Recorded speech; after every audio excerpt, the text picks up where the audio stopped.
Brittany Taylor. Today I'm here to share with you about human trafficking. Millions of young girls wake up every day without any hope of a successful future. Taken from many ages, even as early as 5 years old, girls are sold into a trade that they cannot get out of on their own.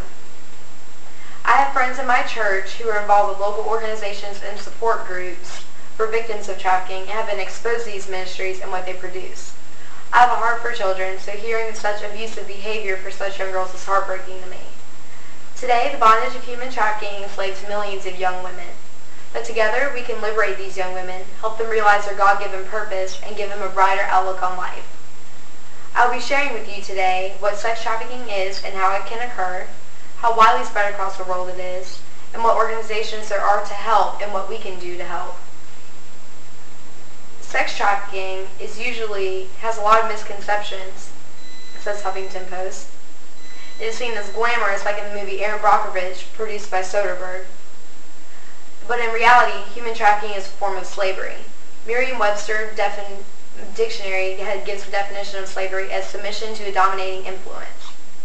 The definition of trafficking specifically on dictionary.com is to trade or deal in a specific commodity or service that is often illegal. Sex trafficking can start in a real-life example of a situation, says Langley. A girl could just go out, meet a nice guy, he could take her out for a date, a nice dinner, and their relationship could progress into something more.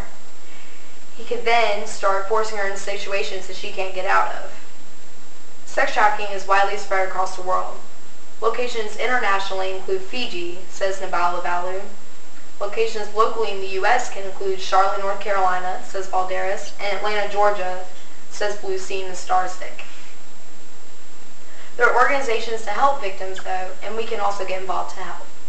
One organization is Princess Home, ran by Ranjit Kumar Ministries in India.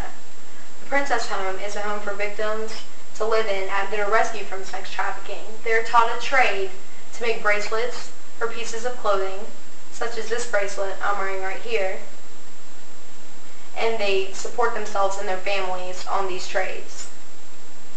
Another service project ministry is International Princess Project. This project is similar to the Princess Home, except they create pieces of clothing and not jewelry. They produce pajama pants called panjamis, and they sell them online across the world to help victims of sex trafficked victims.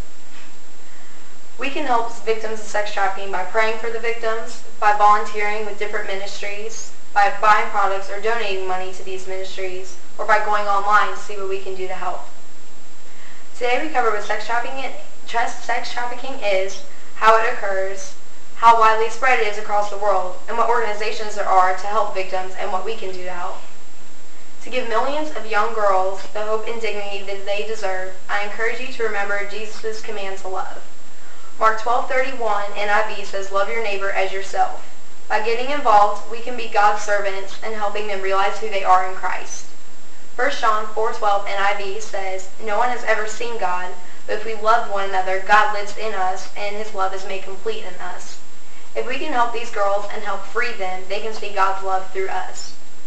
Getting involved in Princess Home or an International Princess Project are just a couple of ways that you can make a difference. Even if you continue to pray for victims, you are still making a huge difference in the lives of many young women. I leave you with the verse Galatians 5:1 NIV.